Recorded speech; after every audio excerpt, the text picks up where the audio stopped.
Coach, there's a lot going on with the pandemic and the election. So how has being centrally focused when it comes to football matters only led to your start? You know, for us, we're not a team that believes in a lot of signage. For those of you that have been around our building, you understand what we mean there. One of the signs that we do hold near and dear is that take the field sign that's on doors leading to our practice field. And it means a lot of things, but it means this: regardless of what's going on in our lives, whether it's global issues or whether it's personal issues, when we walk through those doors, man, we got an opportunity to be singularly professionally focused and to dwell in that. And that's something that we work at daily. I know that's something that I work at daily. Not that we're not sensitive to what's going on in the world and actively engaging in the issues and things, but for those moments, we owe it to ourselves and to our cause to be singularly focused, and that's something that we work at daily to do. Hey, you know what time it is? The City of Champions. And he's going to get set. Let's go! Touchdown Steelers. The standard is the standard.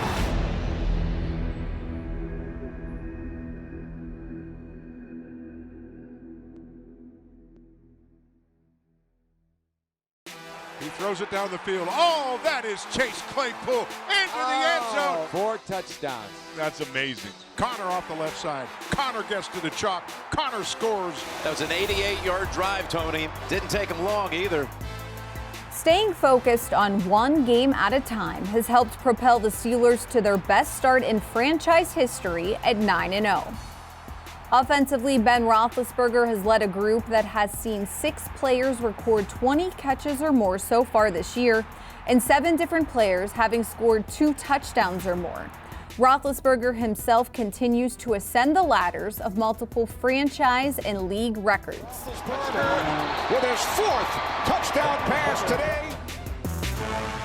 Wentz is brought down by Mike Hilton. On the other side of the ball, the defense has received lots of attention for its ability to get to the quarterback. Surrounded and sacked. Tannehill under pressure. T.J. Watt gets home. He's hit in the pocket, and down goes Jackson. Hayward's on him. Hayward's not going to let him go, and Watt finishes it off. Through 9 games, Pittsburgh has recorded 36 sacks, the most in the NFL. Its average of 4 takedowns per game is also best in the league, and the rush can come from any angle on the field. But for defensive line coach Karl Dunbar, the pace at which the sacks have been accumulated is a direct byproduct of his main objective: slowing down the run. I think, it all starts with smashing the run. I mean, I think everybody knows how to do the little new dances and everything everybody does, but I think the way I coach is a little bit more slow dancing. We get real up close and personal, and I think they've started to accept that as a group, and I think that's starting to be the fun part of it. I think if you watch the film of us, you'll see our guys using their hands, getting off of blocks, and when we play well, we're doing those things. And I mean the whole front 7. This team is too good. The Steeler team, they have people at all 7 spots who are outstanding. Let's just be real. Coach Dunbar is one of the best coaches, hands down. His technique, his mindset, what we look for in coaches, and he understands the game. He's played football. I think he's one of the most overlooked coaches in the NFL.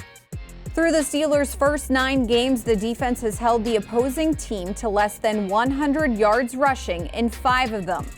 And in the backfield is Vince Williams to get his ankles. This includes holding All-Pro running back Derrick Henry to just 75 yards in a win at Tennessee. Steelers are there for a 4-yard loss. T.J. Watt said hello to Derrick Henry before Henry was ready for any greeting. But the 9-0 start has also seen a 265-yard rushing day by the Ravens, including 100 yards on the ground by rookie J.K. Dobbins. This made Dobbins just the 2nd running back to record a 100-yard rushing game against the Steelers since the start of the 2019 season. I was mad, I was hurt, but we pride ourselves in stopping that, because if we can make you one-dimensional as a team, we figure we have a chance. And we got some signage in the room that says a couple of different things, and I think you need to see it and keep it on your mind every time you sit in that room and why you're in this room. The message from Dunbar is clear, and he carries those from the meeting room onto the practice field. There was a lot of up-close and personal work, or slow dancing, intended to emphasize or re-emphasize the basics each week throughout a long NFL season. The turn by Tannehill. Oh! And Henry is stonewalled. Jackson takes off, and he is stopped. Pittsburgh defense steps up. I love contact. We haven't had pads on for a while, so we try to hit the sled and not really beat up each other, but you got to be able to learn how to put your hands on people and get off of blocks. We do play action pass stuff. Then we incorporate some pass rush skills for that too. And then Denzel Martin and I work together with the front, and Denzel usually takes the outside linebackers and does hand blocks with them and things like that. I think that's the thing, and if you can say anything about me, is that I want to be consistent. I want to be giving our guys things that they can use to get better at every day. Footwork, eyes, how to use their hands, and I think that's the most important thing for us, keeping these guys on task for what you want them to do. This is my third year here. They've been hearing the same thing from me for the last 3 years, so I think that's the difference in some of the things we're starting to do now, and the guys have been together for a while, so I think that's the continuity coming together that way. You know, we want to go out and play our best ability. You know, we want to go out and hit people as hard as we can. You know, the DBs are looking for the picks. You know, we're just trying to make as many splash plays as we can and be the most physical team on the field. And when we leave the field, we want you to know that even if you thought you was tougher than me, you're never going to be tougher than me. That's how we want to look at it. Stats and toughness aside, Dunbar, Dupree, and the Steelers ultimately just want to keep winning. Those things come up at the end of the season when all the work is done. Right now, I think we are a team in the process of getting our identity straight for us learning each other. You don't get a grade till the test is over, and the test is not over till we play our last game. Fires for the goal line, and the pass is broken up at the goal line. The ball game is over. While the entire defense continues to grade well on the field, off the field, Bud Dupree is putting his interview skills to the test. Bad. Riding with Bud's buddies, bad, man. Well, we brought a buddy. Bud brought a buddy to Heinz Field. So that's my first question. I'm asking, who's your best bud? Yeah. Just because he's going to flow. Mm-hmm. Then I'm going to choose. What's the name of the show? Bud Brought a Buddy. Say it again? Bud Brought a Buddy. Okay. So the reason I initially want to do the show Bud Brought a Buddy is to give the fans more insight and just more background on players. TJ Watt. Juju Smith-Schuster. Yeah. Cameron Hayward.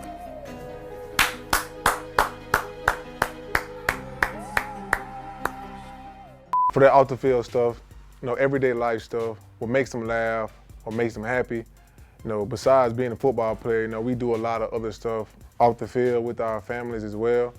And to shine that light on it, I feel like it makes players happy. You know, we don't talk about our other life besides football as much as I feel like we should.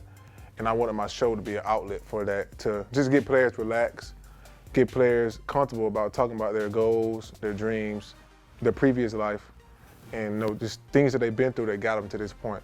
That's what I'm really trying to accomplish with the show. And so people can really see it and not just look at us as only a football player, but as a person as well. And Gostkowski in this range this year as he kicks it on its way. The kick is Wide right. It is no good. He kicked it wide right. For the Steelers radio broadcast team, the tests have come in a different form. Due to the pandemic, remote broadcasting has become the norm in 2020. And because of travel restrictions and protocols, most NFL teams' away radio game broadcasts actually emanate from the team's home stadiums. In the case of the Steelers, the crew of Bill Hillgrove, Tunch Ilkin, Craig Wolfley, and myself broadcast the away games from the press area at Heinz Field. The room allows for social distancing, as well as 4 large monitors from which to watch and call the Steelers game from hundreds and sometimes thousands of miles away. It's a little bit different than anything I've ever experienced before. Well, there's one that's a direct feed, so it's real time. So you're getting that feed as the play is unfolding. And then you have some other monitors that are a little bit delayed, so then you can see replays right away. You get the all 22, which tries to cover everything, but there's still facets of the game that you can't really see. And one of the hardest things for me as I've been on the sidelines for 19 years, gadzooks, it's feeling the heartbeat and the high energy, the intensity on the sidelines. That's what I've always enjoyed so much, both as a player and as a broadcaster. So that part of the game is a little bit different than what I'm used to. So what one hears in the room where the game is actually being called. For Lamar Jackson, intercepted, running down the field. That is Robert Spillane for a pick six. Wow. That quickly into this football game. Is far different from what Steelers Nation hears listening at home or in the car. 3rd and 6, time for Lamar Jackson, intercepted, running down the field.